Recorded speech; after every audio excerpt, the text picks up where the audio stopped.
Magandang gabi mga kapatid. Na ibang gabi kada kayo amin kakabsat. Sa ating po mga kakabsat. Maayong gabi sa iyong tanan, mga igsoon. Diyos marahin na banggi sa indong gamos. Sa ating mga katugangan. Diyan sa may Bicol Region. Dito lang po sa Pangasinan, Masantos, Sialabi, Carabao Island, Mayanda Gabi. At sa amin po, dito sa lugar na may Kenny, may pabay, kaya so tayo po magpapatuloy muli sa ating pangangaral po sa gabing ito na po. Dahil po sa pandemya, parang naging bahagi na ng buhay natin itong ganitong klaseng gawain sa Panginoon, pangangaral sa salita po ng Diyos. Maabot na po ito ng halos magdadalang taon na po itong patuloy na pangangaral na ito sa Facebook, ano po. Kaya sana po ay magpatuloy ayon sa kalooban ng Diyos. At sana po ay may tutulong na mabuti sa ating sa nakikinig. At kahit po sa akin na nangangaral, ay malaki po ang naitutulong sa akin. Ang ating pong pag-aaralan po sa gabing ito ay isang fundamental na tanong sa ating mga tao. Minsan, nanonood po ako sa TV. Ano po, ako hindi ako nanonood ng ibang programa. Yun lang po mga National Geographic, ano. Minsan, may sinasabing tanong, why are we here? May mga tanong sila gano'n, bakit nandito tayo? Ano ang kahulugan ng buhay? What is the meaning of life? Makikita po natin sa ating may mga tao na hindi naniniwala sa Diyos. Ito tinatawag nilang evolutionist.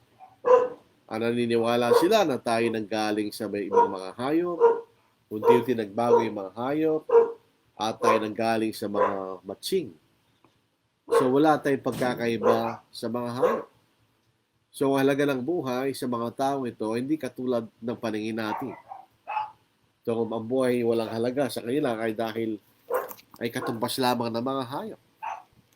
Pero ang papasin po natin, sa aklat po ng Ecclesiastes, ano po, itong buong aklat ng Ecclesiastes, ang sumulat po rito ay si Haring Solomon, bagamat hindi nababakit yung pangalan niya, pero sinasabi siya anak ng hari sa Jerusalem. Ako naniniwala si Solomon, nagsulat sa Ecclesiastes, ano po. Itong taong ito ay napakarunong. Isa sa mga pinakamarunong na taong nabuhay sa balat ng lupa. Ano po? Ito po sa Ecclesiastes chapter 1 verse 1, ang mga salita ng mga aral ng ni David na hari sa Jerusalem. Yung salita Ecclesiastes ang ibig sabihin, the preacher, mga aral. So ito po isang taong marunong.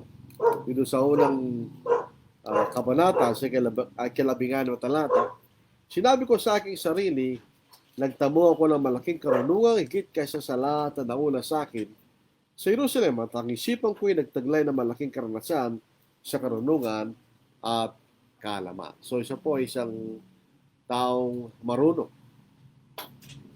at biyasa sa karanasan at karunungan at kaalaman. Siya rin po ang nagtayo ng templo sa Jerusalem. Hindi po ang kanyang amang hari, kundi siya po ay si Solomon. Marami po siyang mga ginawa. Ano po? Gawa ko ng dakilang gawa. Nagtayo ko ng bahay, ng mga bahay. Nagtanim ako para sa sarili ko ng mga ubasan. Gawa ko para sa sarili ko ng mga halamanan, mga liwasan, at aking tinamnan ng mga sari-saring punong kahoy na nagbubunga. Gawa ko para sa sarili ko ng mga tipon ng tubig upang daligin ang gubat ng pagtamnan ng mga lumalaking punong kahoy. So ito is taong masipag. Marami siyang nagawa. Maliban pa siya nagtayo ng templo sa Jerusalem. At siya po isang taong mayaman. Siya po isang hari. Dito po sa 7 and 9 ng chapter 2 Ecclesiastes, ako'y bumili ng maliping lalaki at babae. Nagkaroon ako ng mga liping ipinanganak sa aking bahay. Nagkaroon din ako ng mga malaking ari-arian, ng mga bakan, ng mga kawan. Higit kaysa sa lahat na nauna sa akin sa Jerusalem. Nagtipon din ako para sa akin ng pinakatkinto at ng kayaman ng mga hari at ng mga lalawigan. Kumuha ako ng mga awit na lalaki at babae at maraming asawa na kasiyahan ng laman. Kaya naging dakila ako at nahigitan ko lahat ng nauna sa akin sa Jerusalem. Ang aking karunungan ay nanatili naman sa akin. At kahit po ang kanyang so ito makikita natin, ang nagsulat po sa aklat na ito, isang dakilang tao na po. Si puno ng karunungan, marami siyang nagawa sa buhay niya at siya'y mayaman. Pero mapapansin po natin ang kanyang mga naisulat niya ang aklat na ito ay sa isang katanungan. Doon po sa ikatlong talata na ulang kabanata, Ecclesiastes chapter 1, verse 3. What profit has a man from all his labor in which he toils under the sun? So, anong pakinabang ng isang tao kaya na bunga ng kanyang paggawa sa ilalim ng araw? Ito po, so, saksakto. Anong pakinabang mayroon ng tao sa lahat ng kanyang pagpapagaan na kanyang pinagpaguran sa ilalim ng araw? So, ito isang katanungan na naitatanong ni Solomon. Anong ibig sabihin ng tanong na ito, mga tagapakinig at mga kapatid, kaibigan? Anong halaga at ano ang layunin upang tayo mamuhay? What value or purpose there for living? Ano ang dahilan ba't nandito tayo sa mundong ito? Anong kahalagaan? Anong layunin? So, anong kahulugan ng buhay? Sipin po natin, sa isang taong biniyayaan ng napakaraming pag-aari at karunungan. So si Solomon ay nagawa niyang saliksikin ang mga bagay na ito kanya. At sa aklat na ito ay kanyang inisinishare sa atin ang bunga ng kanyang pananaliksik. At ang mga salita ng kanyang karunungan na gaya ng kanyang nagaling po sa kanyang pagsasaliksik. Dito po sa aklat na ito, may dalawang mensahe. Ang una ay nandoon sa mismong unang kapitulo at ating babasahin. Walang kabuluhan na mga walang kabuluhan, sabi ng mga ngaral. Walang kabuluhan na walang kabuluhan, lahat ay walang kabuluhan. Ito ang tema ng aklat na ito. Ng lahat ng mga bagay ay walang kabuluhan. Ito inuulit-ulit sa aklat na ito. Lahat ay walang kabuluhan. Walang kabuluhan ng walang kabuluhan. Lahat ay walang kabuluhan. So, ito si Solomon ay siya marunong na tao. So, ginamit niya karunungan sa mga bagay na ito kanya. Halimbawa po sa ikalabing-apat na talata. Aking nakita ang lahat ng ginawa sa ilalim ng araw. Tignan mo, lahat ay walang kabuluhan at pakikipaghabulan sa hangin. Itong dalawang ito po ay parallelism. Pag ang isang bagay walang kabuluhan, walang kwenta yun. Pag yung nagkikipaghabulan sa hangin, wala rin kwenta yun. Hindi mo magagawa yun eh. Hindi mo maahabol ang hangin. So walang kabuluhan yung pakikipaghabulan mo sa hangin. So bakit nasabi ni Solomon na nakita niya ang lahat ng mga ginawa sa ilalim ng araw kanya? At ang conclusion niya, lahat ay walang kabuluhan at pakikipaghabulan sa hangin. So makikita natin sa buhay natin mga kapatid, kung minsan, halimbawa kung ikaw ay isang manggagamot, ang makikita natin sa isang kaisipan ng isang taong gusto maging manggagamot, hindi naman niya inisip na kaya siya manggagamot dahil para yumaman. Hindi naman. Gusto lang niya makatulong kahit upang magamot kung may sakit. At pag naging doktor sila, kayo susumpa na ang kanilang gagawin ay magtas ng buhay. Along the way, nawawala sila sa focus na yun. Napupunta sa iba. Nakakalimutan na nilang layunin ng isang pagiging manggagamo. Halimbawa ko lang po yan. Ngayon din sa buhay natin. Tayo po ay nilalang ng Diyos sa isang layunin. Pero ang tao ay nawala doon sa focus na yon. Napunta sa iba-ibang mga bagay, siya ay nakalang yun ay mahalaga. So, bibigyan siya ng tingin sa isang bagay na kanyang ginagawa, sa kaisipan na yun ay mahalaga. Pero sabi ni Solomon, nakita ko lahat kanya. Ang ginagawa sa ilalim ng lupa at lahat ay walang kabuluhan. At nagbigay siya ng mga halimbawa. Minsan tayo po mga tao ay gusto natin maging masaya. Na yan ay nagiging para bagang target natin sa buhay na tayo magsaya. Sabi ng iba, mamamatay ka na, ba't di pa tayo magsaya? Mamaya, tatanda na tayo. Wala natin pagkakataon, magsaya na tayo ngayon. Ang sabi ni Solomon, kahit yung kasiyahan, wala rin kabuluhan kanya. Sa palagay niyo, si Solomon, hindi niya nasubukan lang maging pupunta sa mga kasayahan at kasiyahan. Siyempre, hari yan eh. Pero sabi ni Solomon sa kanyang obserbasyon, nasabi niya sa Ecclesiastes chapter 2 verse 1, sinabi ko sa aking sarili, pumarito ko ngayon, susubukin ko ang kasayahan, magpakasarap ka. Yun ang bisan yun ang focus ng ibang tao sa buhay nila eh. Minsan lang tayo mabubuhay, kaya ba't di pa tayo magpakasaya? Pero sabi ni Solomon, ngunit ito rin ay walang kabuluhan. Kasi kung yun ang layon ng buhay mo at kayo magpakasaya kanya, in the final analysis, wala rin kabuluhan yung kanya. Useless. Wala rin kabuluhan kung yun lang ang titignan mo. Vanity of pleasure is vain. The vanity of pleasure. Kung sa buhay mo, yun ang intention mo, sabi ni Solomon, walang kwenta yan kanya, walang kabuluhan yan. Walang kabuluhan yan kanya. Pero mapasin po natin, mahorya na mga tao sa mundong ito, gusto nila magpakasaya. Yun ang prinsipyo ng sanglibutan eh. Hindi sa 1 Corinthians chapter 15, ano po? Sabi ni Pablo, kung wala kanyang pagkabuhin na maghuli, bakit pa tayo bakit pa natin ginagawa natin ngayon? Dapat ganito gawin natin kanya. Dito sa 1 Corinthians chapter 15 verse 32. If the dead do not rise, let us eat and drink, for tomorrow we die. Kaya sabi ni Solomon, walang kabuluhan, ganyan. Ang kasayahan. Nakita ni Solomon yun. Kahit po ang ating pagpapagal, kahit ang ating kasipagan, ganyan, ay wala rin kabuluhan. Walang masama maging masipag, walang masama maging magpagal. Pero kung ilang ang ating mahalaga sa buhay natin, wala rin halaga yun. Useless day. It's vain. It's vanity. Dito po sa ikalawang kabanata, 11 talata, 22 hanggang sa 23, at sa 4 na kabanata, at 4 na talata, ay tutunghayan po natin na magkagayon minasdan ko ang lahat ng ginawa ng aking mga kamay. So ito'y personal experience ni Solomon.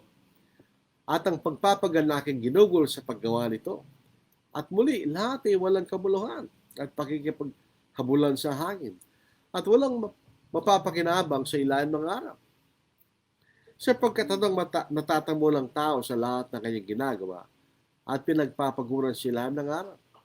Sapagkat lahat ng kanyang araw ay puno ng sakit at ang kanyang gawa ay pagdaramdam. At pati sa gabi ay hindi nagpapahinga ang kanyang isip, ito man ay walang kabuluhan. Ito si Solomon. Diba nakita natin mga bagay na kanyang ginawa. Ako'y nagtanim ng ubasan, ako'y nagpagawa ng mga bahay, etc. kanya. At tinignan niya pa yung kanyang pagpapagal na ginugol niya sila ng araw. Kanya ito'y walang kabuluhan at pakikipaghabulan sa langit kanya. Nagtataka tayo siguro, ba't sinasabi ni Solomon yun?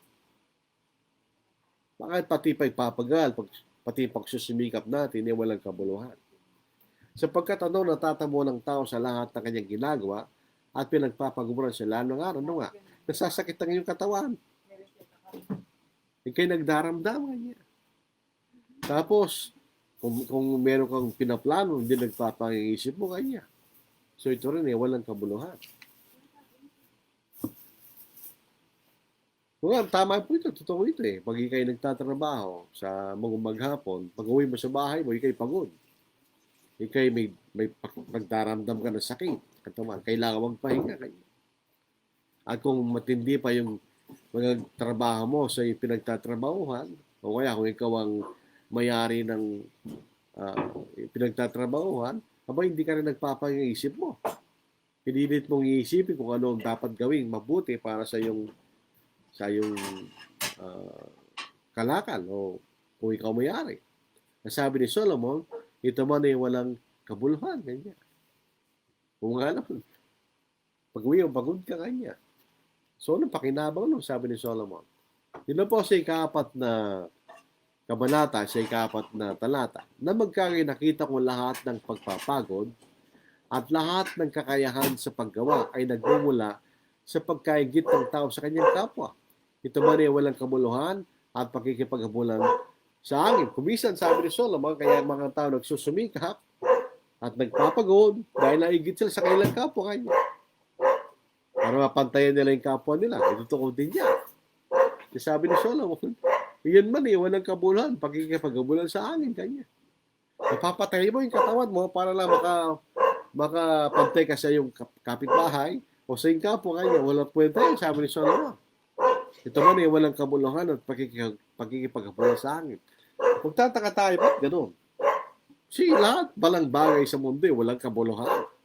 Ayon kay Solomon, wala. Walang kabuluhan kanyang, ulitin natin, ang kasiyahan o kasayahan. Walang kabuluhan kanyang pagpapagano o ating kasipagan. Walang kabuluhan, sabi niya, ang karunungan, sabi ni Solomon. Dito po sa Ecclesiastes chapter 2 verse 15. Ilang mga tao ang talagang magsusog ng kilay, sila po ay tutusos ng panahon upang sila ay maging marunong. Sabi siya naman tayo nakikita ng masama doon, di ba? So yun paraan ng pagsusumika. Pero sabi ni Solomon, sa ika-15 talata na ika-2 kabanata ng Ecclesiastes, na magkagay sinabi ko sa aking sarili kung ano ang nangyari sa hangal ay mangyayari sa akin. Kaya't bakit pa nga ako magiging napakarunong? At sinabi ko sa puso ko na ito man ay walang kabuluhan. Ibig sabihin, kay marunong, kay di marunong, pareho lang mangyayari sa iyo. Pareho lang nangyayari sa iyo. Kay nagugutom din ng marunong kanya. Nagkakasakit yung hangal, nagkakasakit din yung marunong kanya. Mamamatay yung hangal, mamamatay din yung marunong kanya. So bakit pa ako magpapakarunong? Sabi ni Solomon, sinabi ko sa puso ko na ito man walang kabuluhan. Yung si Solomon, pwede niya sabihin niya, bakit siya marunong? So sa pinakamarunong kanya, sa mga nauna sa kanya, sa Jerusalem. So yung mga naunang hari, kasama ng kanyang ama, mas marunong siya. Kaya sabi niya, kahit man yan, walang kabuluhan kanya. Dito po sa ika-17 talata ng Ecclesiastes. Sagay kinamumuhian ko ang buhay. Sapagkat ang ginawa sila ng araw ay mapanglaw sa akin. Sapagkat lahat ay walang kabuluhan at pakikipaghabulan sa hangin. Kanyang buhay, kanya. The vanity of all life. Lahat ng mga ginawa sila noong araw ay mapanglaw sa akin, kanya. Ibig sabihin, kung titingnan mo nga naman ang ginagawa ng lahat ng mga tao sa ilalim ng lupa, kung iisipin mo, wala talagang kabuluhan. Kaya sabi ni Solomon, wala rin kabuluhan, kanya. Kahit si Solomon po ay napakayaman, napakayaman po niya, siyempre kung mayaman siya, napakarami din naman ang pag-aari niyan. Nabanggit nga doon sa binasa natin kanina, napakayaman ni Solomon. Marami siyang pilong at ginto, mga bahan, at mga sa hayop pa, napakarami. Ngayon, yung problema ni Solomon, pag namatay siya, Ito ang ating mababasa. Ito po sa Ecclesiastes chapter 2, 18 to verse 21. Kinamuhihan ko ang lahat kong pagpapagal na aking ginawa sila ng araw. Yamang marapat kong iwan sa tao na susunod sa akin. Isipin niyo mga tayo, mga normal na tao.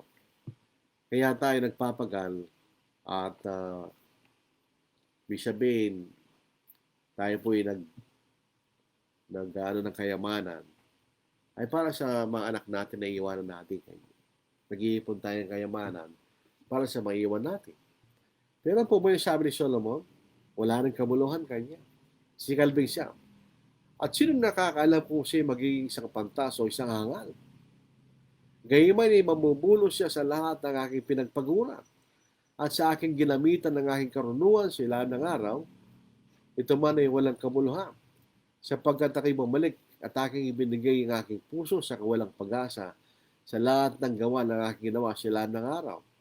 Sapagkat komisyon ng taong gumawa na may karunungan, kaalaman at kakayahan, ay iwan ang lahat upang pakinabangan ng taong hindi napagod para dito.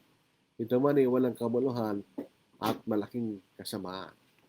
Totoo rin yun. Iiwan mong kayamanan mo sa isang taong hindi nagpagaldo. Kumisan, pag gano'n ang mangyayari, hindi mo bibigyan ng masyadong halaga. Hindi mo pinagpaguran eh. E paano sabi ni Solomon kung yung iiwanan ko itong kayamanan kong ito, kung hindi ko alam kung siya pantas o kung siya isang hangal na kanya. Kung siya isang pantas o magpapatuloy niya itong ginawa ko sa nung ako'y buhay kanya. Gagamitin niya ang aking ibibigay sa kanya sa tamang paraan. E paano kung siya isang hangal? Sisirain lang niya ito. Uubusin sa walang halaga kanya. Kaya anong kahalagahan ng aking pagpapagal kanya? Kung iwanan ko lang sa taong hangal at hindi gagamitin sa tamang paraan kanya. Sa 21, sa pagkakomisyon ng taong gawa na may karunungan, kaalaman, kakayahan ay iwanang lahat upang pakinabangan ng taong hindi nagpagod para dito. Minsan, hindi nga naman pagod siguro tama yun. Ano po? Pabayaan natin ang ating mga anak na magsumika para sa sarili nila para malaman nila kung anong kahalagahan ng pagsusumika. Kasi nakahanda lang sa kanila at wala lang silang gagawin. Eh sabi ni Solomon, wala rin kabulong kanya. Dito po sa Ecclesiastes chapter 3, ano po? Tingnan po natin to. Pero walang kabuluhan, napansin nyo? Walang kabuluhan eh. Kahit ang ating buhay sa mundong ito kanya. Sapagkat ang kapalaran ng mga anak ng mga tao at ang kapalaran ng mga hayop ay magkatulad. Kung paano namamatay ang tao, namamatay ang hayop, namamatay din ang tao. Kanya. Sila lahat ay may isang ininga.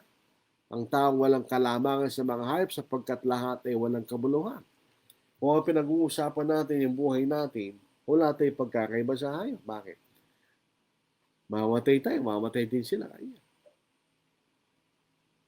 So, anong pagkakaiba natin sa kanila? Ang ating ininga, sabi po rito, ako naniniwala kung salitang espiritu rito ay hindi yung espiritu ng tao, kundi kanyang buhay. Sino nakakailan kung ang espiritu ng tayo umakyat sa taas, ang espiritu ng hayop bumaba sa lupa kanya. Sa 20, lahat ay tumutungo sa isang dako, lahat ay buhat sa alabok, lahat ay waling babalik sa alabok. Meron tayong pagkapareho, meron pareho tayong may buhay sa lupa. Anong pagkakaiba natin sa hayop? Pare-pareho tayong mamamatay kanya. So kahit itong ating buhay sa lupa, kung ikukumpara sa mga hayop, anong pagkakaiba natin? Pare-pareho tayong mamamatay kanya. So kahit ito, walang kabuluhan, sabi ni Solomon. Napakarunong talaga ng taong ito. Ito pa, ang kawalang kabuluhan na ikay nag-iipon ng kayamanan na wala ka lamang pamilya. Sabi niya, wala rin kabuluhan. Ganyan. Hindi natin sinasabi na ang walang pamilya ay masama. Minsan talagang gano'n.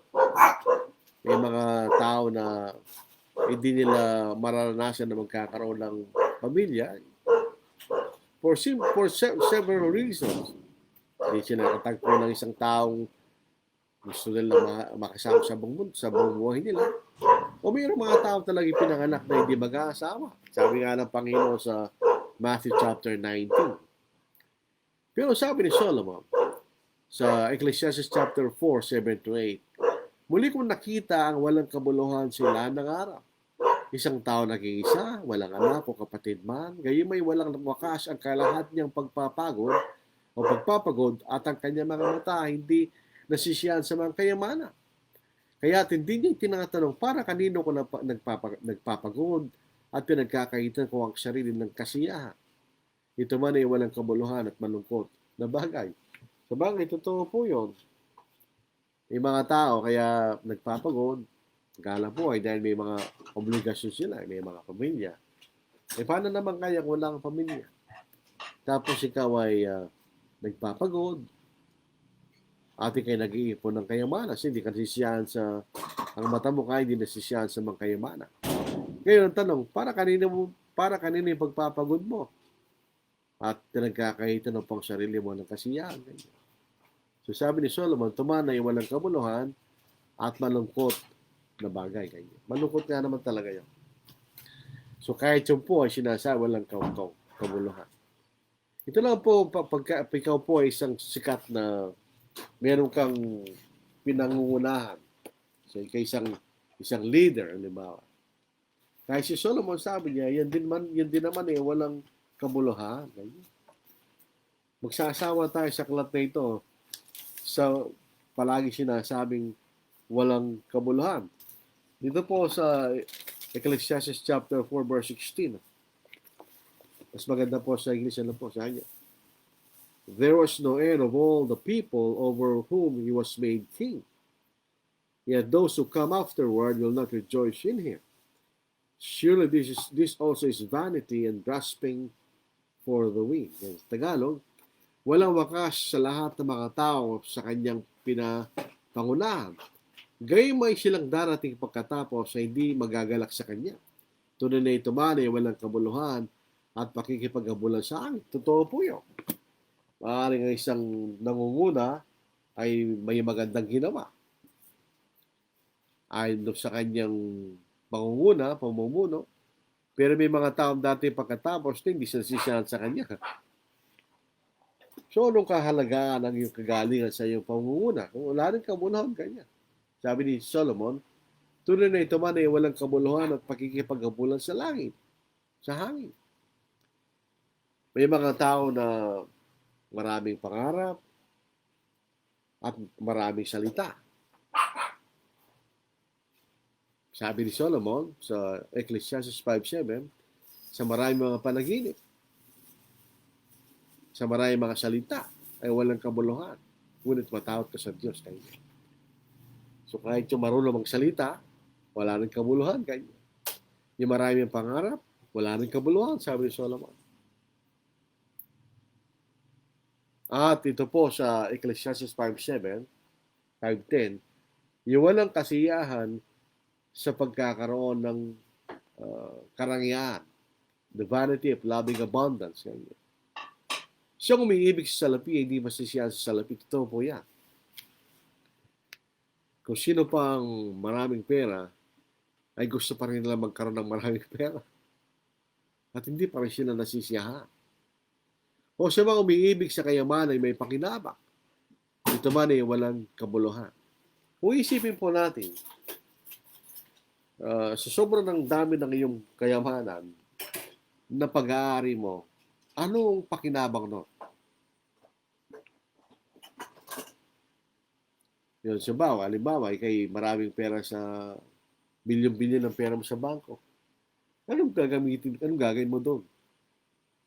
Kahit mamatay ka, di mo pa rin maubos. So, anong gagawin mo doon? So, in itself, walang kabuluhan yun.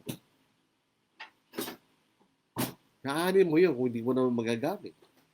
So, wala rin kabuluhan. Parang kayo bibili ng gamit sa bahay, hindi mo lang ginagamit. So, anong kwento no? So, wala rin kabuluhan, di ba?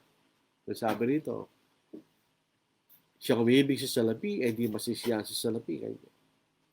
Siya mga umibig sa kayamanan na may pakinabang. Ito man ay walang kabuluhan. Napakarami mong bahay. Anong gagawin mo sa bahay mo? Hindi mo na sila matitirahan lahat. Kung pupunta ka sa bahay mo sa isang lugar, ilang araw ka lang doon.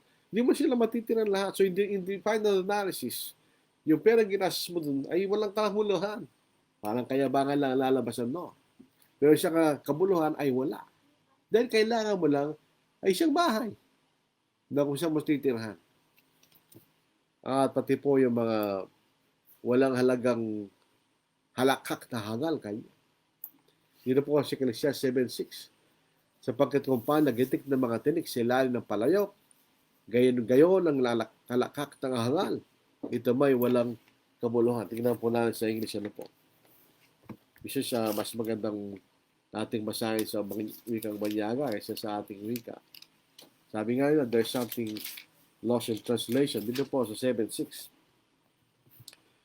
For like the crackling of thorns under a pot, so is the laughter of the fool. This also is vanity. At ang walang kabuluhan ng mga araw ng kadiliman. Akala po natin, pag tayo nabuhay sa mundong ito, ay puro kasiyahan. Di ba natin alam na marami ding araw ng kadiliman kayo? Hindi sa araw-araw tayo masaya. Meron din mga araw kadiliman, yung kalungkutan. Ito rin ay walang kabuluhan, sabi ni Solomon sa 11:8 na Ecclesiastes. Sapagkat kung ang tao ay mabuhay ng maraming taon, magalak siya sa lahat ng iyo. Ngunit, alalahanin niya ang mga araw ng kadiliman ay magiging marami. Lahat ng dumarating ay walang kabuluhan. Marami ito tinutukoy niya pa kay dumating na sa panahon ng katandaan. Minsan, gusto natin ng tayo mabuhay ng matagal sa mundong ito. Pero darating ang panahon, pag sobra lang yung katandahan, gusto mo nang umatay. Yung sabi ni Solomon, wala rin kabuluhan yung kanya. Doon nga natin na yung araw ng kadiliman, no? Pinabanggit po sa chapter 12, na Ecclesiastes yung araw ng kasamaan, pagiging matanda na kanya. The evil days, pagiging matanda na. At kahit ang kabataan, ay sabi ni Solomon, ay wala ring kabuluhan. Sa Ecclesiastes 11:10, ilayo mo ang kabalisahan sa iyong isipan at alisin mo ang kirot sa iyong katawan, sapagkat ang kabataan at ang bukang liwayway ng buhay ay walang kabuluhan. Di tayo po'y maliban lang kay bata pa, pero yung mga wali na bata, alam nila yan.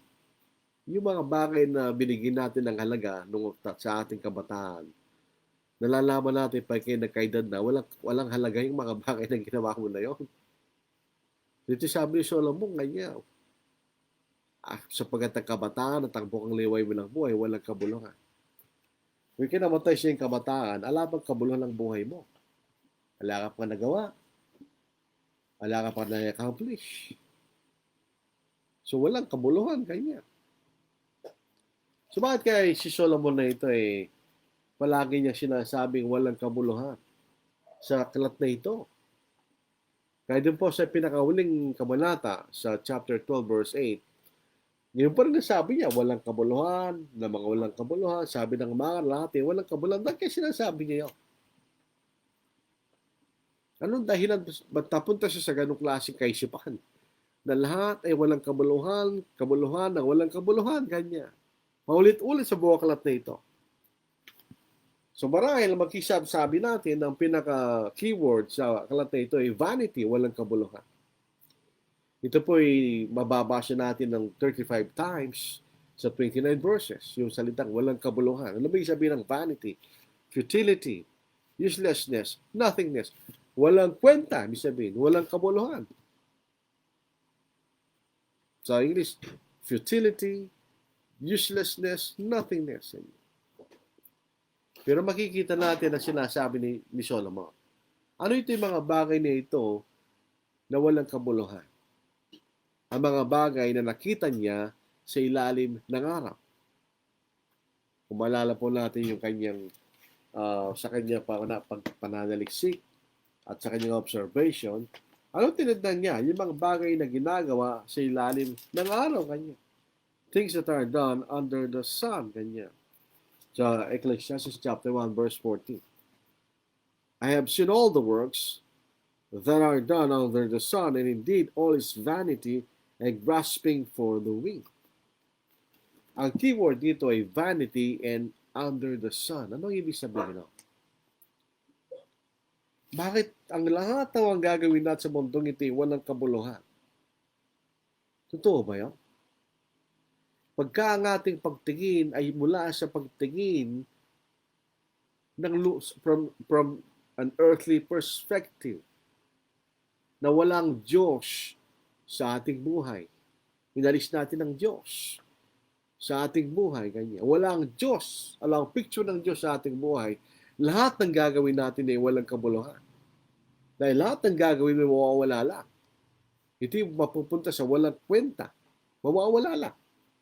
So kung nabubuhay ka na walang Diyos sa larawan ng buhay na ito, lahat ng gagawin mo ay walang kabuluhan. So ang makita natin, sinasabi ni Solomon, all is vanity from an earthly perspective. When we leave God out of the picture, ang buhay walang kabuluhan. Kaya nga pa yung mga atheist, pag sila'y namatay, sila'y natatakot. May wala silang aasahan. Hindi sila naniniwala sa Diyos. So pag inalis natin ang Diyos sa larawan, inalis natin ang Diyos sa ating buhay, alang kabuluhan lahat ng ating gagawin. Hindi ibig sabihin na atheist lang. Hindi. Kahit sa mga tao naniniwala sa Diyos. Naniniwala sila sa Diyos, totoo yun. Pero hanggang doon lang sila, hindi sila sumusunod sa Diyos, sa kalooban ng Diyos. Lahat ng gagawin ng mga tao yun ay walang kabuluhan. Dahil lahat ng gagawin, makakalimutan lang yun. Kaya aalisin, pag namatay ka, aalisin ang pangalan mo sa tala ng mga buhay. Pati lahat ng ginawa mo, makakalimutan na yun. Walang kabuluhan talaga mangyayari sa atin pag ganun lang ang ating buhay.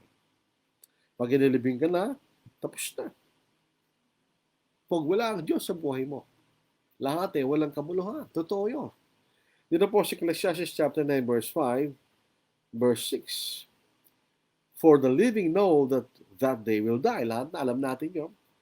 But the dead know nothing. Wala na silang alam sa mga bagay na nangyayari sa ilalim ng lupa. They have no more reward. Wala silang gantimpala. Tapos na. Hindi na sila mapopromote sa trabaho. Hindi sila magkakabonus pagka sumasapit yung pagbibigay ng bonus. Wala na. For the memory of them is forgotten. After a while, makakalimutan ka na ng buhay. Hindi ka na sinasama sa usapan. Wala ka na eh. Mama, bibisitahin yung puntod mo. Paminsan-minsan. Pero wala ka na sa picture. You will be forgotten. Also, their love, their hatred, and their envy have now perished. Yung mga bagay na binibigay natin ng halaga, yung pagmamahal natin, yung kapotan natin, kaigitan natin, wala na rin yun. Never more will they have a share in anything under the sun. So pag namatay ka at wala ang Diyos sa iyong buhay, di mo binigyan ng halagang buhay mo, lahat ng gagawin mo ay walang kabuluhan. All will be vanity. Ikaw ay naging mayaman. Binigyan mo ng panahon ng iyong paghahanap ng kayamanan sa mundong ito.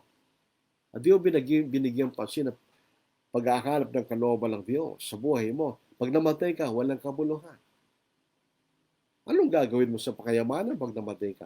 Sabi nga ni Pablo, tayo lumabas tayo rito na hubad. Tayo lalabas dito na hubad. Ganyan. Wala tayong dadalhin. Kaya naging sikat na politiko. Namatay ka. Eventually, malilimutan ka na. Hindi ka na rin pag-uusapan. Kaya napakagaling na guro. Pag namatay ka, hindi ka na rin pag-uusapan.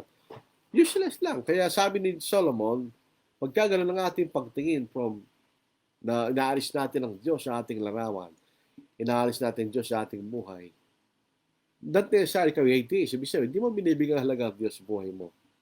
O kaya ikay nagbibigay lamang ng isang lip service sa Diyos. Sa salita lang, pero hindi sa pagsunod. Abay, ang bagawin mo lang kabuluhan. Yung mga denominasyon nagtuturo ng maling aral, ang buhay nila magiging walang kabuluhan. Inalis silang Diyos sa larawan. Bakit hindi nila inalis? Hindi sila sumusunod sa Diyos. Sabi nga ng Panginoon sa Matthew chapter 15, ito ang description niya sa mga audio.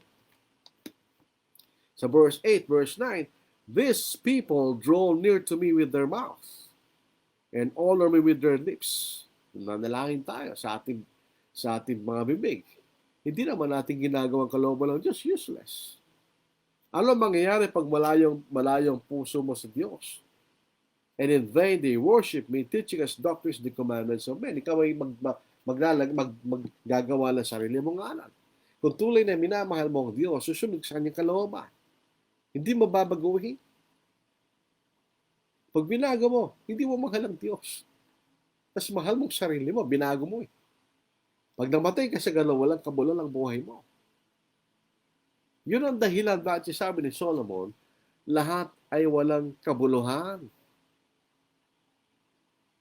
Hindi sa mga bagay sa mundong ito makikita mo ang kahalagaan ng buhay mo. Kaya, yung pangalawang mensahe ng aklat na ito ay kasing halaga ng una. Kung lahat ay walang kabuluhan. Ang pangalawang tanong, paano magiging makabuluhan ang buhay mo? What is the meaning of life? Bakit tayo nilalang ng Diyos in the first place? Nilalang ba lang tayo ng Diyos para tanggalin mo siya sa buhay mo? At sundin mo yung sariling kalooban? Tulad ng ginagawa ng karamihan sa mundong ito. Karamihan po sa mga tao sa mundong ito, hindi nila ginagawa ang kalooban ng Diyos. Kaya nga, sabi ng Panginoon, it's just lip service. Sabi na, hindi naman namin nakakalimutan ng Diyos. Really? Hindi nakakalimutan ng Diyos. Ba't hindi mo sinusunod ng Diyos? Sa Matthew chapter 7, ito po ang ating mababasa. Dito po sa verse 13, tingnan nyo ha. "Enter by the narrow gate, for wide is the gate, and broad is the way that leads to destruction, and there are many who go in by it." Marami ang mga tao na pupunta sa kapahamakan, kaya sabi ng ating Panginoon. Sa verse 14, "Because narrow is the gate, and difficult is the way which leads to life, and there are few who find it." Pag nilagay natin ang Diyos sa buhay natin, lahat ng sinabi ni Solomon na walang kabuluhan ay magkakaroon ng kabuluhan. Sapagkat gagamitin mo yon sa paglilingkod sa Diyos. Hindi tayo naghahanap ng kayamanan for the sake na gagamitin lang natin sa ating sariling kasiyahan. Although that's good dahil yung sinasabi naman ng Diyos yun. Pero hindi lang sa gano'n. Ito'y gagamitin natin sa paglilingkod sa Diyos. Ang pangalawang mahalagang bahagi ng aklat na ito ay tayo maglingkod sa Diyos sa buong buhay natin. The importance of serving God throughout life. Sa buong buhay natin. Ito ang mensahe ni Solomon na iiwanan niya sa mga bata. Sa mga matanda, wala lang pag-asa yun. Wala na silang panahon pa natitira. Kaya nga pa kung tayo po'y tumanda na, at doon pa lang tayo maglilingkod, isipin natin maglingkod sa Diyos. Napakahirap na. Wala lang yung lakas ng ating katawan. Wala na tayong pagkakataon katulad nung tayo may kabataan. Dito po sa Ecclesiastes 12, sinasabi sa atin yan, di ba? Yung nga po sinasabing sa verse 1, Ecclesiastes 12:1, "Remember now your Creator in the days of your youth, before the difficult days come." Gusto ko itong sali na ito kaysa sa evil days. "And the years draw near when you say, I have no pleasure in them." Pagka dumating ang birthday mo, di ka na masaya kasi tumatanda ka na. Kaya ito iiwanin sa mga kabataan. So tingnan po natin. Dito po magsimula tayo sa 11 chapter 11 verse 9 to 12 verse 1. Sabi niya, "Ika'y magalak o binata sa iyong kabataan at pasahin ka ng iyong puso sa mga araw ng kabataan. Lumakad ka sa mga lakad ng iyong puso at sa paningin ng iyong mata. Ngunit alamin mo na dahil sa lahat ng mga bagay na ito'y dadaling ka ng Diyos sa paghuhukom. Ilayo mo ang kabalisahan sa iyong kaisipan at alisin mo ang kirot ng iyong katawan, sapagkat ang kabataan at ang bukang liwayway ng buhay walang kabuluhan. Alalahanin mo rin naman ang lumikha sa iyo sa mga araw ng kabataan, bago dumating ang masasamang araw at sa mga taon ang mga taon ay lumapit ay siya sabihin, wala akong kasiyahan sa mga yon. Pag tayo na tulad ko po ay lumalapit na ako sa panahon ng katandaan. Ako 60 na. Officially and legally, ako'y senior citizen. So officially, legally, I'm old. Although hindi pa rin ganun ang pakiramdam mo. Minsan, denial ka na, matanda ka na eh. Pero hindi pa rin ganun. Pag 60, hindi ka pa talaga actually matanda na, ikay mahina na. Hindi yun naman. Pero papunta ka na doon sa kainahan na yun. Tayo yung mga kabataan, isipin nyo, hindi lang sa kasiyahan nyo gugugulin ng kabataan. Sapagkat ganun lamang gagawin ninyo, ay hukuman kayo ng Diyos. Wala rin Diyos sa larawan ninyo. Wala rin Diyos sa buhay nyo. Ay hukuman ka ng Diyos. Ay yung kabataan mo, walang kabuluhan, ganyan. Malapay magsimula ka ng paglilingkod sa iyong kabataan. Maaga ka maglingkod sa Diyos. Bago dumating yung mga, sa Tagalog, masasamang araw, sa English, difficult days will come, na wala ka ng ngipin, wala ka ng paggiling, malabo na yung mata mo, mahina na yung tuhod mo, madali ka na magising. Mahirap maglingkod sa Diyos pag ganung panahon, di ba? Balik tayo sa tanong natin. Anong kabuluhan ng buhay natin? Paano masasaya pag namatay ka? Ang buhay mo ay naging makabuluhan. Your life was meaningful. Paano natin malalaman yun? Tayo ngayon na nabubuhay sa mundong ito. Paano natin malalaman ang buhay natin may kabuluhan? Sa pagkakalang iba, pag kayo naglingkod sa bayan, at napaganda mo buhay ng mga tao, ikaw may kabuluhan. Pag sa kaisipan ng mga tao, pag ikay nagsumikap at naging napakarunong, ang buhay mo may kabuluhan. Pag sa ibang mga tao, pag nagpalaki ka ng mga anak mo at naging matagumpay sila, ang buhay mo may kabuluhan. Actually, wala. Dahil yung ginawa ng magulang mo yun, at ginawa ng mga magulang nila, at mga magulang nila, at mga magulang nila. Walang mga bagong bagay na ginawa mo, hindi pa nila ginawa kayo. So kung ang buhay mo lang, ang layo ni magpalaki ng anak, magpaaral sila, at maging successful sa buhay, walang kabuluhan yung buhay mo. Kung ang layo mo, mag-aral ka, at maging marunong ka, at naging doktor ka sa karunungan, kung ganun lang, walang kabuluhan ang buhay mo. Kung ikay nagpagod, nagsumikap, at kayo yumaman, at namatay ka, wala rin kabuluhan ang buhay mo. So paano mayroong kabuluhan ang buhay natin? Ito ang punto ni Solomon sa aklat na ito. Sa aking pagkaunawa, nag-isulat ni Solomon, nakita na niya lahat. So maaaring sinusulat niya sa kanyang katandaan. Sa punong-puno na siya ng karunungan. Siya, abang bata tayo po ay matalino, pero hindi tayo marunong. Yung kayo ba yun eh? Marami pagbata tayo maraming alam, pero hindi tayo marunong. Knowledge and wisdom are not the same. You cannot have wisdom without knowledge. But you cannot have wisdom with just knowledge. Ang wisdom ay paggamit ng kaalaman sa tamang paraan. At yun po ay nangyayari sa panahon as you mature at naintindihan mo ang iyong kaalaman. So, paano ang buhay natin may kabuluhan? Isang tao na hindi yumaman ay maaaring makabulol ng buhay. Isang tao hindi naging sikat at hindi naging makapangyarihan, pero may kabulol ang buhay niya. Isang payak na tao na walang kayamanan, pero naging makabulol ang buhay niya. Isang taong mahirap na hindi napag-aral ang mga anak niya dahil sa kahirapan, pero may kabulol ang buhay niya sa paanong paraan. Sinabi rin po sa atin ni Solomon, Itong mga kapitulo sa Ecclesiastes, sinasabi niya ang bawat aspekto ng buhay ng tao. Buhay, kamatayan, kayamanan, karunungan, katanyagan, kapangyarihan. So, paano tayo magkakaroon ng kabuluhan? Sa bandang huli, sinabi niya ang konklusyon. So sabi niya, lahat ay walang kabuluhan, walang kabuluhan, walang kabuluhan. So anong konklusyon kanya? So paano tayo magkakaroon ng kabuluhan? Paano magiging makabuluhan ang buhay natin sa tamang kahulugan ng kabuluhan? Dito po sa 12:13 ng Ecclesiastes. At ito po ay gusto ko sa New King James Version. Let us hear the conclusion of the whole matter. Fear God and keep His commandments, for this is man's all.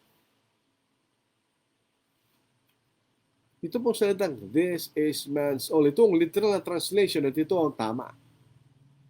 Ito ang lahat sa tao kanya. In other words, kung hindi mo ito ginawa, wala kang kabuluhan. You're nothing. You're empty. Pero sabi, this is man's all. Paano? Kung tayo matakot sa Diyos at gawin natin ang kanyang utos kanya. Dito po sa Tagalog o Filipino, ito wakas ng bagay, lahat ating narinig, matakot ka sa Diyos at sundin mo ang kanyang mga utos sapagkat ito ang buong katungkulan ng tao. Pwede natin sabihin, sapagkat ito ang kahulugan ng buhay. That's the meaning of life. Dahil dito tayo nilalang ng Diyos na tayo to fear and serve Him by obeying Him. Yun ang kagalakan ng Diyos. Ba't tayo nilalang? Nilalang niya tao na kawangis niya. Katulad niya na may damdamin, may kaisipan, may emosyon. At gusto niya makisama ang taong ito na kawangis niya. Ay nasira ng kasalanan. At binawi lamang sa pamagitan ng ating Panginoon. Ang Diyos pa'y nagagalak sa isang tao na may takot sa Kanya at sumusunod sa Kanyang kalooban? Yes. Yan ang kagalakan ng Diyos. Kung makita niya na meron tayong pagmamahal sa Diyos, binibigyan natin siya ng halaga. Yan ang ibig siya ng pagmamahal. Binibigyan mo ng halaga. You value. Kaya maganda yung Tagalog natin, pagmamahal. You value. You give value. Pinahalagahan mo. Kaya hindi tama yung pag-ibig. Ang pag-ibig comes from desire. At yun ay most probably between man and a woman. O kaya, meron kang pag-ibig sa isang pagkain, you desire food. Yun ang pag-ibig. Pero hindi, actually, ang pag-ibig more sa like, to desire, kaysa sa love. Ang pagmamahal, yan ay hindi nangyayari sa isang oras. It comes through years. Kaya yung naliligaw, sabi niya, I love you, sinungaling yun. Hindi mo pa siya mahal.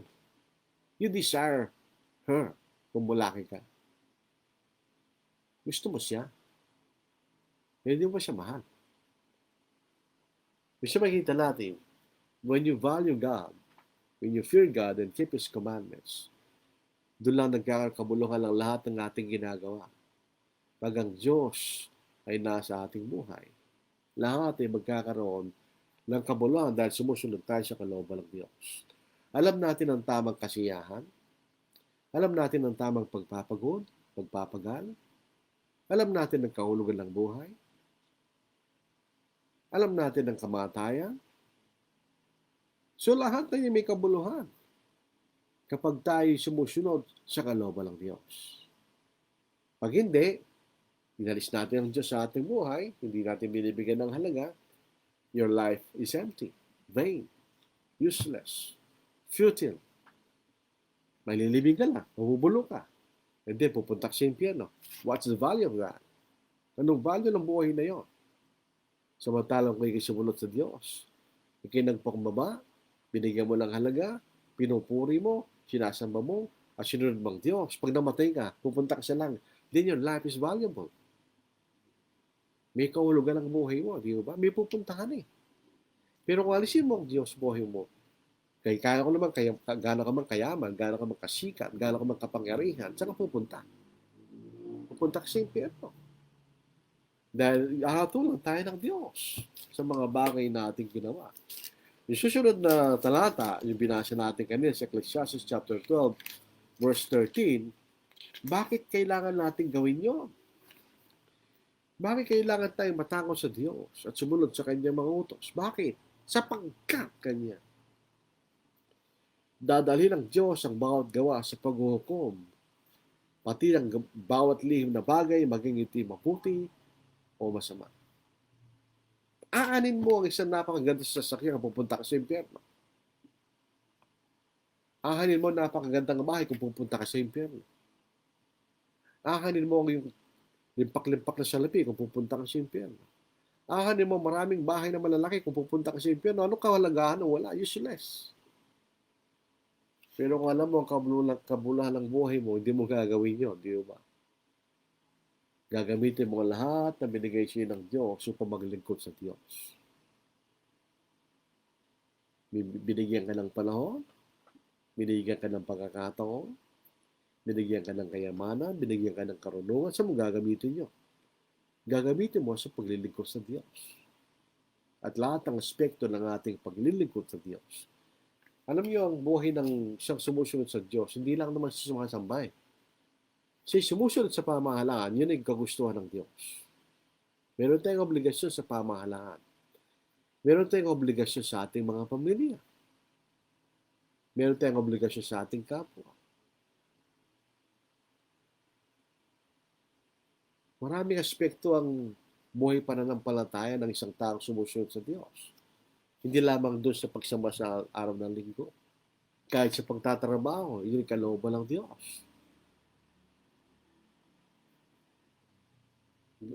So, anong pagpapagal mo, may kabuluhan, kayo naglilingkod sa Diyos. So, yun makikita natin, napakasimple lang. Ano ang kabuluhan natin? Bakit tayo nilang ng Diyos? Upang maglingkod sa Diyos. Upang matakot sa Kanya. Upang tayo magpuri, sumamba sa Diyos. Yun ang kabuluhan ng buhay. That's the meaning of life. Kaya yung mga atheist, pag mamamatay sila, they see emptiness. Walang kabuluhan. Ano mangyayari nito kanya pagkamatay ko? Anong mangyayari pagkatapos nito? Nothing. Empty. Doon sila natatakot. Pag buhay sila, nagpakayabang nila, oh, there is no God. Pag namamatay na sila, then they fear. Gayon din sa atin. Kung tayo namatay, nabuhay na hindi tayo naging tapat sa Diyos, then there is fear of death. Na alam natin kung anong susunod. But, kung tayo naglingkod sa Diyos, sabi nga po ni Apostle Paul, dito sa 2 Timothy, dito sa chapter 4, basahin po natin. Ito, basahin po natin. So verse 6, mga sumusunod, for I am already being poured out as a drink offering, and the time of my departure is at hand. I have fought the good fight, I have finished the race, I have kept the faith. Ito yung magandang halimbawa ng Ecclesiastes 12:13, di ba? Sabi niya, I have fought the good fight, I did not compromise, I have finished the race, I have kept the faith. Ano ang susunod doon? Finally, there is laid out for me the crown of righteousness, which the Lord, the righteous judge, will give to me on that day, and not to me only, but also to all who have loved His appearing. Pag tayo po ay namatay na may kabuluhan, na tayo sumulag sa kalooban ng Diyos, inaasam natin ang pagdating ng Panginoon. Pero kung hindi tayo naging tapat, o hindi tayo tumalima sa Diyos, ayaw natin na pagdating ng Panginoon. Bakit? sapagkat siya nagsimula ng problema. Yan ang kaparusahan. Kaya si Apostle Paul po sa Philippians chapter 1. Although dito po nung sulat niya Philippians, hindi pa siya namatay. Kaya siya, ayon po sa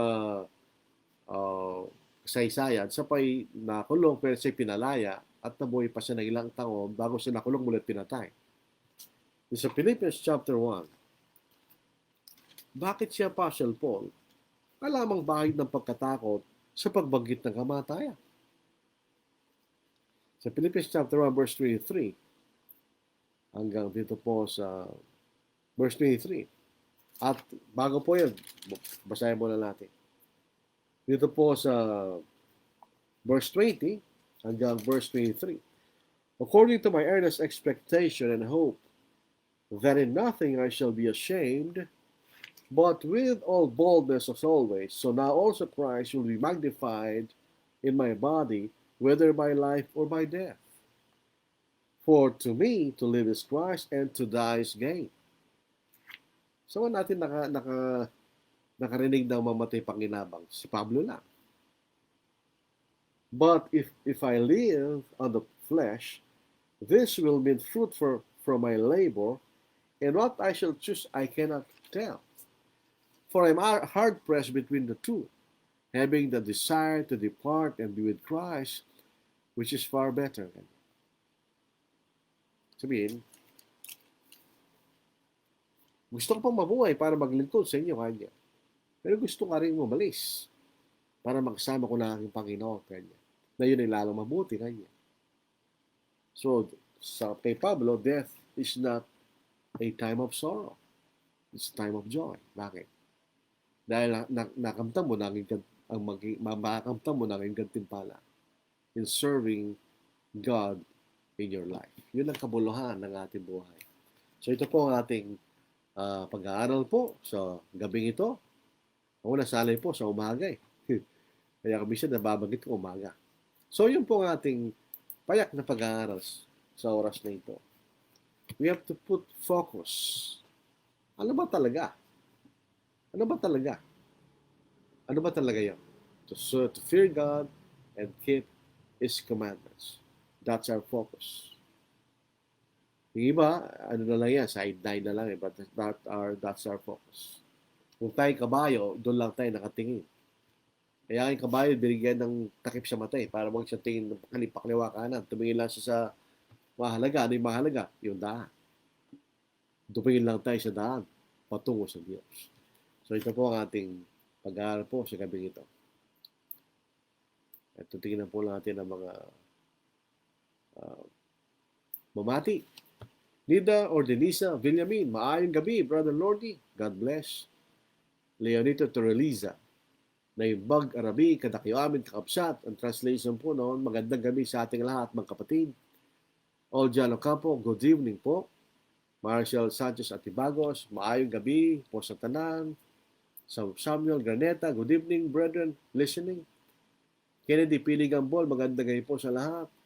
Rafael Ortiz, good evening, brethren, God bless po. Antonio Damelerio, tingnan po yung mga Pilipino. Multilingual tayo. Daig natin ang ibang daig natin ang mga Amerikano. Amerikano, English lang alam na alas lahat ng mga yan. Tayo, misa marunong ng English, marunong ng Tagalog. Tapos yung ating wika, Kapampangan, di ba, Ilocano, marunong ka pa ng gano'n. At least tatlo yan, di ba? Tagalog, English, tsaka yung salita mo talaga. Kaya halo-halo eh. Antonio De Valerio, magandang gabi. June Bautista, magandang gabi. Nag-usap yata yung dalawa. Lanna congregation. Watching brother from Lanna, Solana, Cagayan. Brother Jimmy Bartolome Domingo. Alam ko, Lanna yan, Lanna. Pag nakakita kayo ng mga double-double na consonants, mas probably Lucano yan.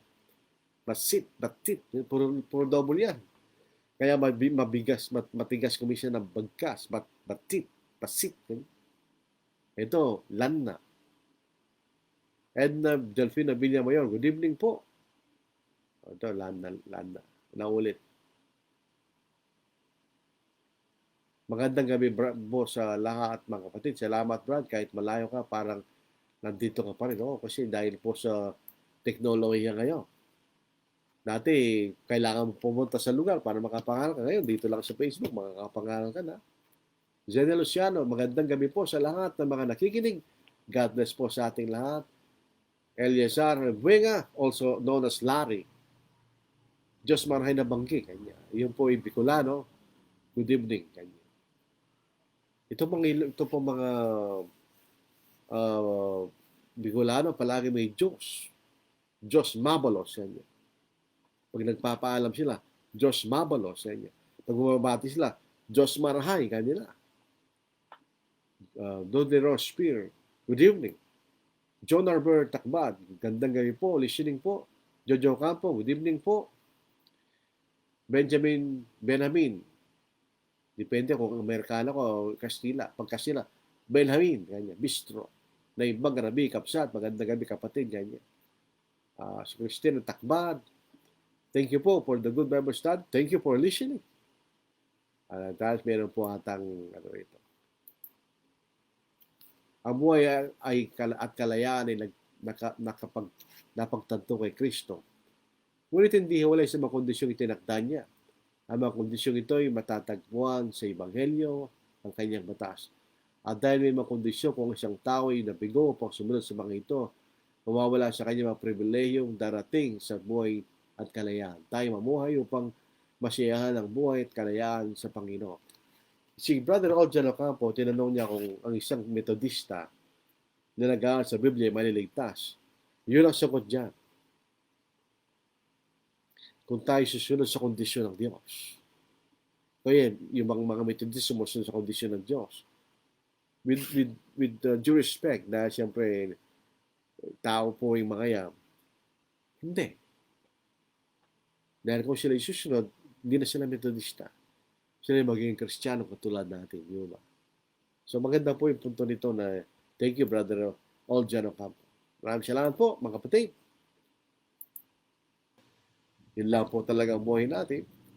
Tayo pinapanganak, sabi ni Solomon, may panahon ng pinapanganak, may panahon na namamatay.